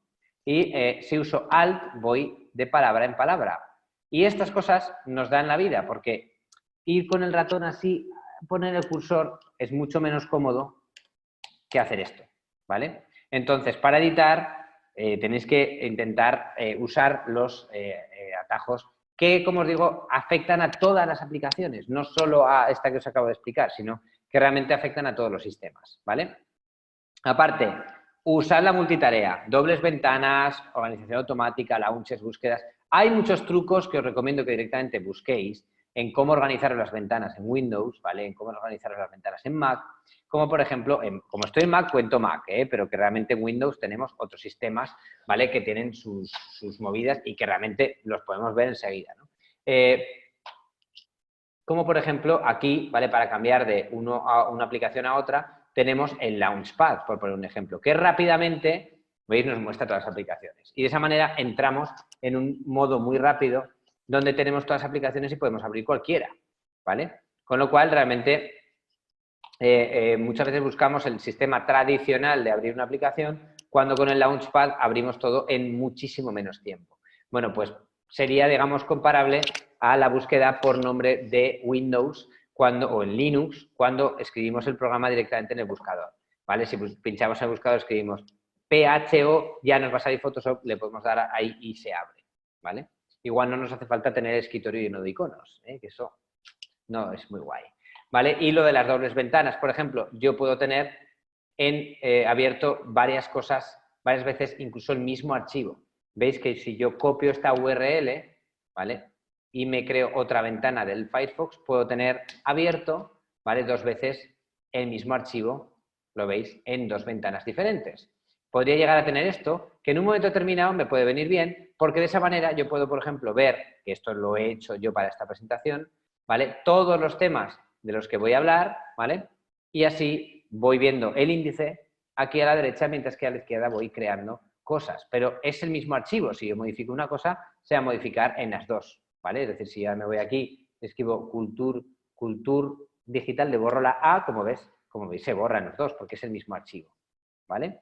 Con lo cual, realmente, como veis, a veces no aprovechamos el uso de las ventanas, ¿no? O sea, en las aplicaciones, ¿vale? Y eso os lo recomiendo que también lo hagáis, ¿vale? Y, por último, que las rutas, como acabo de hacer, se pueden copiar y pegar. Y cuando hablo de las rutas también hablo de las URLs, ¿vale? Copiar y pegar las URLs, ¿vale? Comando C, copiar, ¿vale? Copiar y pegar las URLs, porque las URLs son datos muy complejos. Bueno, pues podemos, tanto en los sistemas como en los exploradores, copiar las rutas y de esa manera ahorrarnos mogollón de errores, picar textos extraños, etcétera. Con lo cual no tenemos, ¿vale? Realmente las barreras de, ya, pero es que la URL es muy complicada porque es un código muy raro, copia y pega. Lo mismo, te voy a pasar esta ruta, copia y pega, ¿vale? Y de esa manera le dices a alguien dónde estás, ¿vale? ¿Ha quedado claro? ¿Alguna duda? ¿Alguien quiere comentar algo? ¿Alguno de vosotros dos? ¿Algo que veáis que falta o lo que sea? Me alegro. Porque voy a acabar con unos matices que tienen que ver con este tema peliagudo. Seguridad informática. Simplemente para que, o sea, solo voy a hablar de unos principios fundamentales, pero desgraciadamente a día de hoy, de nuevo volvemos a lo del tema de nativos digitales y tal, la seguridad informática de los nativos digitales es próximo a lo nulo. O sea, es increíble. La gente comparte todo, la gente no tiene cultura de nada de seguridad y bueno, pues hemos tenido cerca casos bastante graves, ¿vale? Os lo digo, graves de pérdida de mucho dinero, de denuncias, de demandas, de movidas de este tipo. Y de, por supuesto, hackeos y phishing y cosas de este tipo que de repente piensas que a ti no te va a afectar. Quiero que sepáis una cosa antes de nada. Todos somos susceptibles de ser atacados informáticamente. Y todos estamos obligados a tener una base de seguridad informática si trabajamos con ordenadores por ley. Es decir, por un lado tenemos el mundo hacker y por el otro lado, hacker no, los crackers, por decirlo de alguna manera, es decir, el hackeo malo, los malos, los que nos intentan robar los datos, que no te van a elegir porque sepan que tú tienes datos importantes, que te van a elegir al azar, ¿vale? Entonces, no vas a poder decir, pero a mí, ¿quién quiere mis datos? No, es que igual te toca porque es al azar, ¿vale? Y, por otro lado, la ley y los gobiernos que nos obligan a tener cultura informática de seguridad porque si no, nos puede venir una inspección y se nos cae el pelo. Con lo cual, esto no podéis elegirlo, ¿vale? Entonces, seguridad informática, ¿por qué? Porque tenemos muchos peligros. Las redes están llenas de peligros y siempre pensamos que estamos suficientemente cubiertos, ¿vale? Bueno, pues las medidas y controles que garantizan la confidencialidad, integridad y disponibilidad de los activos del sistema de información, incluyendo hardware, software y firmware, ¿vale? Información procesada, almacenada y comunicada, es aquello de lo que se ocupa la seguridad informática, de esas medidas y controles, ¿vale? Nadie está a salvo. Desgraciadamente, tenemos que estar alerta de esto mucho más de lo que estamos. Hablamos, esto es de un taller, esta presentación es de un taller, tanto de la seguridad como de la privacidad, porque son dos conceptos hermanos, es decir, nuestros datos privados y tal, ¿vale? Y en un desarrollo web, por ejemplo, cuando se hace una web, ¿vale? Resulta que, pues pongo esto como ejemplo, ¿vale? Hay gente de marketing, hay gente creador de contenido, que redacta, hay gente diseñando, hay gente desarrollando. Pero ¿quién se encarga de la seguridad? Pues os digo, en las webs muchas veces nadie, ¿vale? Con lo cual tenemos un problema grave, ¿eh? Porque resulta que igual nadie se quiere colgar, ¿no? O poner la camiseta de yo. Bueno, pues resulta que es que legalmente, en muchos casos, va a tener que tener una asignación, ¿no? En seguridad informática no hay no hay nada que sea intrínsecamente imposible o esté completamente prohibido. Y dices, claro, hay cosas que están prohibidas, pero, por ejemplo, no para los servicios de espionaje del gobierno. Es decir, intrínseco malo no hay nada, ¿vale? Hay muchísimos hackers en el mundo legal, ¿vale? Es decir, que se dedican a hackear webs de gente que está cometiendo crímenes, ¿no? Pues de alguna manera lo hackean para poder seguirlos y saber qué están haciendo, ¿no? Entonces, realmente el hacking, el rollo de meterse en algo y hacer algo aparentemente prohibido, realmente no es que esté prohibido. Es simplemente que esté o no esté permitido y tiene que haber una ética detrás de todo esto, ¿no? Todo depende del contexto. Entonces, tenemos la LOPD y la GDPR. ¿Lo conocéis? ¿Esto lo conocéis? Y sepáis que la GDPR ha venido a sustituir la LOPD, ¿vale? Pues veo que el 50%, no está mal. Pues la LOPD, digamos que se ha visto desplazada por la GDPR. Esto es algo que hacemos mucho, bueno, en ciertas empresas, porque realmente es una normativa de seguridad que entró en vigencia el 25 de mayo de 2018 y afecta a toda la Unión Europea. Hay otras que afectan a otros sectores, a otras áreas del mundo, ¿no? Pero en esto, sobre todo, afecta a la Unión Europea. Y afecta a todas las empresas que trabajen o tengan actividad de algún tipo dentro de la Unión Europea. Digamos que hay duda de qué va a pasar con Inglaterra, ¿no? Pero eso, Reino Unido siempre está ahí como, ¿esto qué va a pasar? Bueno, pues, en fin, pase lo que pase al final, tendrá actividad dentro de la Unión Europea, con lo cual tendrá que cumplir la GDPR, da igual, ¿vale? El objetivo es dar a los ciudadanos de la UE el control de sus datos y simplificar y unificar el entorno internacional regulatorio. Es decir, en vez de que haya 15.000 como la LOPD, mogollón de normativas de cada país, que haya una única, porque al final hoy en día no puede ser, o sea, la norma de España y la de Francia tienen que ser la misma, o sea, y ya no la de Alemania también, o sea, tenemos que estar un poco todos en lo mismo. Sanciones muy gordas, ¿vale? Si no se cumplen, pueden ser porcentuales o hasta de 20 millones de euros. Obligaciones de las empresas. Si nosotros trabajamos en una empresa, tenemos que trabajar teniendo en cuenta esto, ¿no? Pues resulta que tenemos una serie de normas, ¿vale? Que empiezan por nombrar un delegado de la protección de datos, ¿vale? Es decir, que de alguna manera tiene que existir una política de protección de datos que se suele encargar a un abogado o a un estudio especialista de esto, ¿vale? Y que, digamos, compromete a la empresa con el trabajo de los datos de una manera determinada y además obliga a tener una persona que se tiene que poner la camiseta, no realmente, pero casi, de yo soy el encargado de la seguridad y tiene que estar formado para saber cómo actuar, ¿no? Y estas son las medidas obligatorias de cualquier empresa. ¿Sabíais que tiene que tener toda empresa una copia de seguridad en la nube de los datos? Increíble, ¿eh? Bueno, pues toda empresa tiene que tener una copia de seguridad en la nube de los datos sensibles. Pues si no lo tienes, estás incumpliendo la GDPR. Y hablamos de en la nube, es decir, en un sistema que aparentemente es más inseguro. Bueno, pues es el más seguro. Porque tu obligación como empresa no solo es proteger los datos, sino cuidar de que no se borren, ¿vale? Es decir, los datos que tú vigilas, o sea, que tú utilizas de los clientes y ese tipo de cosas, las direcciones de las tiendas online, la dirección de tu casa, ¿no? Pues esa dirección de tu casa no solo estás obligado a tenerla guardada para que nadie la pueda encontrar, sino a que no se te borre, ¿vale? Estás obligado a que en cualquier momento el usuario pueda volver a acceder y cambiar su dato, ¿no? Bueno, pues aparte tiene que existir una cosa llamada seguridad perimetral, que es que no pueda acceder hackers de una forma muy fácil, ¿vale? Que son los firewalls, que no puedan acceder software malicioso de una forma muy sencilla, y la implantación de un software llamado DLP, que es un software que cuando, digamos que, para que lo entendamos, salta en el momento en el que existen posibles ataques, ¿vale? Y cuando salta, digamos, esos ataques bloquean el sistema, ¿vale? Y los sistemas con los que se trabajan en red, pues de alguna manera, al bloquearse, te permiten congelar los datos y mantenerlos a salvo, ¿vale?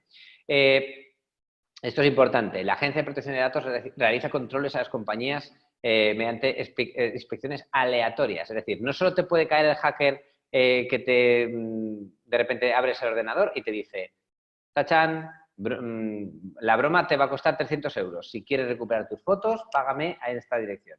Bueno, pues ya os digo, no lo paguéis porque os va a pedir más dinero. Dadlo por perdido, ¿vale? Pero si existe un ataque, en este caso, ¿vale? Las inspecciones aleatorias, ¿vale?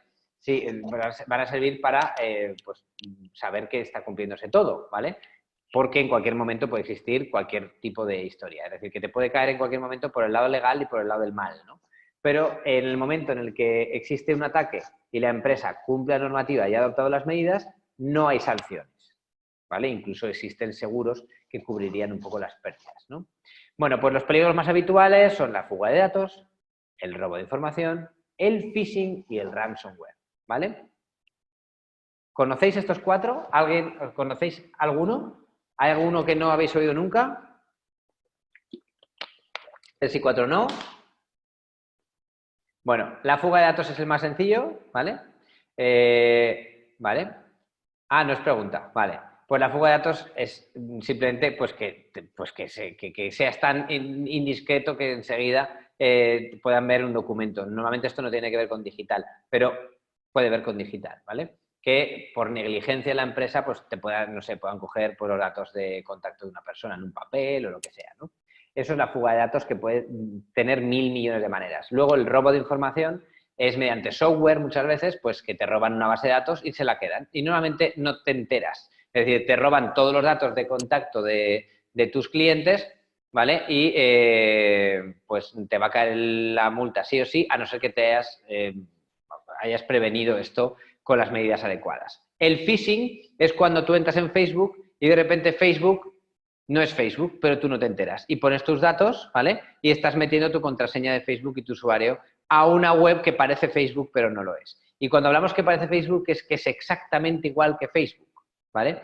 Bueno, pues esto normalmente viene por vías maliciosas y normalmente tiene que ver con pinchar en links que no debemos. En general, el phishing interesa ver muchas veces la URL, ¿vale? Donde estamos y ver si es HTTPS, ¿vale? Normalmente cuando es HTTPS no vamos a encontrarnos el phishing por ahí, ¿vale? Pero que sepáis que también puede pasar, ¿vale? Que lo sepáis, ¿vale? Es decir, que no es una cosa exclusiva, ¿vale? De que no tenga HTTPS, que es un indicador de que la web es segura y tiene un candadito verde, ¿vale? Que lo sepáis que eso es importante. Y por último, el ransomware, que es cuando te abres el ordenador y te sale una pantalla que dice ingresa dinero aquí o pierdes todo, ¿vale? Es un rescate de los datos. No paguéis, ya os lo digo. El porcentaje de gente que recupera sus datos es prácticamente nulo, ¿vale? Si os pasa, nos ha pasado a mí me pasó hace 2 años con un proyecto de un videojuego, pues cayó el ransomware en un servidor de copia de seguridad que teníamos, que menos mal que era solo el de copia de seguridad. Pero toda esa copia de seguridad se perdió, ¿vale? Que lo sepáis que no es algo imposible, ¿vale? Cuando trabajamos en esto, pues claro, con que te pase 3 o 4 veces, pues ya es que pasa, ¿no? Bueno, pues que sepáis que pasa. ¿Y cómo actuar? Bueno, pues lo primero, cuando pasa un ataque, ¿vale? Todos los empleados deben acudir al responsable de la seguridad informática, ¿vale? Si os tocará alguna vez, pues seréis vosotros, ¿vale? Que tiene que saber cómo actuar. Lo siguiente es que tiene que comunicarse a la agencia encargada de la protección de datos, que la persona responsable ya sabe cuál es, ¿no? En un plazo de 72 horas. ¿Por qué? Porque las empresas a veces se callan para que no les caiga una sanción, pero como llegue la inspección y se entere de que ha habido un ataque, pues la multa es muy grande, ¿no? Entonces, realmente hay que comunicarlo. Hay que decirlo siempre. Cuando tienes un ataque hay que decirlo, ¿vale? Hay que comunicarlo a la Agencia de Protección de Datos, ¿vale? Y por último, hay que realizar un análisis, es decir, escribir un documento donde se indica cuántos datos y qué datos han sido afectados. Si empresas como Sony han perdido casi todos, o sea, han sido hackeados con todos sus datos, podéis imaginaros que nadie estamos a salvo, ¿no? Y han tenido que decirlo y han publicado los datos de usuarios que han sido afectados, ¿no? Bueno, pues ejemplo de casos reales de ataques hay muchos, ¿vale? Pero que sepáis que no entra tanto en esta clase, pero que si tenéis buenas prácticas, ¿vale? Pues no tendríais que enfrentaros con muchas probabilidades con esto, ¿no? En general, consejos. Gestión de contraseñas. Evitad los usos inseguros. No uséis la misma contraseña para todo. No uséis contraseñas sencillas. No uséis contraseñas que tengan que ver con vuestros familiares, mascotas y personal. Intentad usar sistemas encriptados que os guarden las contraseñas. Usad contraseñas raras. Memorizadlas, ¿vale? Actualizar los sistemas. Esto es algo muy importante, exactamente. Anda que no. Como la Casa de Papel, ¿eh? Si la habéis visto, el director del banco, dime tu PIN, el del móvil. Dame tu PIN, que quiero desbloquearte el móvil. 1, 2, 3, 4, ¿vale? Y se ríe, ¿no? Es que esa escena es que es maravillosa. Y yo dije, pues es que ¿cuántos habrá así? Muchísimos. Bueno, pues ya os digo que no es mi PIN, ¿vale? Gestión de los datos sensibles, conocimiento de responsables de seguridad, protección y restricción de los datos confidenciales, que no tengamos ahí, que pasemos de todo, uso de sistemas privados e encriptados. Hablamos de encriptados cuando tienen una seguridad que solo a través de una contraseña o un dato biométrico como la huella se pueden desbloquear. Haceos copias de seguridad y actualizad los sistemas siempre, ¿vale? Yo sé que es un coñazo, pero hay que actualizar. Concienciación, hay que respetar los tipos de usuarios, administradores y miembros, es decir, los administradores tienen que tener esa capacidad, ¿no? Permisos, saber a quién le damos permisos y saber qué nivel de permiso le damos a la gente con respecto a unos documentos, sobre todo cuando esos documentos tienen datos sensibles, ¿no? He visto cosas muy bestias, ¿eh? Miles de datos de una empresa con un link público. Bueno, pues de datos de clientes. Eso lo he visto y la verdad es que pues es exponerte a una multa gorda y además a que meterte en un lío grande, ¿no? Y aparte, no compartir nunca, como os he dicho al principio, links públicos con datos sensibles, ¿vale? Siempre privados. Y por último, usar herramientas adecuadas, ¿vale? Con los niveles de seguridad adecuados y tener suficiente seguridad en todos los sistemas que usamos. Uso Mac, no necesito antivirus. Mentira. No es que necesites antivirus, necesitas seguridad, ¿vale? Un antivirus hoy en día, ni en Windows ni nada, sirve para prácticamente nada, ¿vale? Pero hace falta que tengamos, por ejemplo, en Windows el sistema de seguridad que tiene el sistema, ¿vale? Activo, como mínimo, ¿no? Pero aparte un firewall, etcétera, ¿vale? Con lo cual, voy a acabar diciendo que no descuidéis la seguridad porque un día podéis pegar un susto. Un ordenador a nivel privado, además de todos estos métodos, si estás conectada en red, lo vais a proteger con un firewall, ¿vale? Activando el firewall, activando un antivirus, preferiblemente de pago, que es el único que realmente sirve, y si no, si es de Windows, el Microsoft Security Center el que tiene, el que viene predeterminado en Windows. Nunca usar un sistema anticuado, es decir, y siempre los sistemas, por favor, pagadlos con licencia. Una licencia de Windows vale muy poco dinero. Mac prácticamente siempre ha sido muy barato con los sistemas. No uséis sistemas pirateados, no lo recomiendo, ¿vale? Para tener siempre actualizado todo a último nivel, ¿vale? Y con que uséis eso, firewall y sistemas encriptados de contraseñas, es decir, aplicaciones dedicadas a digamos, que las contraseñas estén difíciles de encontrar y que no guardéis las contraseñas en un bloc de notas o en un Word. ¿Me explico? ¿Vale? Que no lo hagáis, ¿vale? Y que tengáis un firewall activo con sus protecciones, pues creo que más o menos hoy en día podríamos funcionar.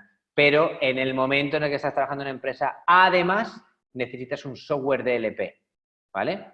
El software DLP es algo que no voy a explicar aquí ahora, pero es una categoría entera de softwares, ¿vale? Que de alguna manera te van a avisar cuando alguien haga un acceso que no esté dentro de lo normal. Y usan inteligencia artificial y tal, y enseguida detectan cualquier intrusión o cualquier problema, ¿vale?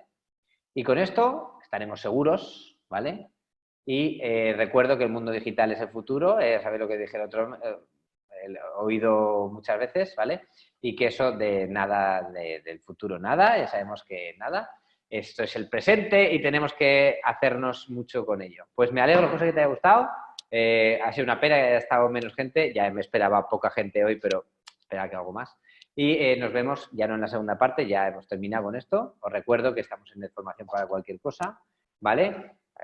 Gracias por verte la cámara, José.